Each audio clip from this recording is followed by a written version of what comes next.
জামাত NCP জোট নতুন সমীকরণ পুরনো প্রশ্ন বাংলাদেশের রাজনীতিতে নতুন করে আলোচনায় জামাত ইসলামী ও এনসিপি এই জোটকে অনেকেই দেখছেন ইসলামপন্থী শক্তি ও নাগরিক রাজনীতির মেলবন্ধন হিসাবে।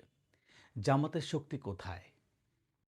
সংগঠিত কর্মী বাহিনী, মাঠ পর্যায়ের নেটওয়ার্ক এবং দীর্ঘ রাজনৈতিক অভিজ্ঞতা। অন্যদিকে এনসিপি কি নিয়ে আসে?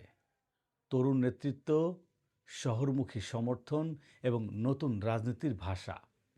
এই জোটের মূল লক্ষ্য তিনটি: এক, ভোট বিভাজন কমানো; দুই, বিকল্প শক্তি হিসেবে নিজেদের হাজির করা; তিন, বড় দুই দলের বাইরে তৃতীয় শক্তির জায়গা তৈরি করা। ভোটের হিসাবে কি হতে পারে?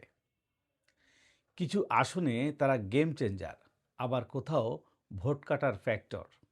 তবে চ্যালেঞ্জও কম নয়: আদর্শগত মিল, নেতৃত্বের সমন্বয় এবং ভোটারদের বিশ্বাস অর্জন।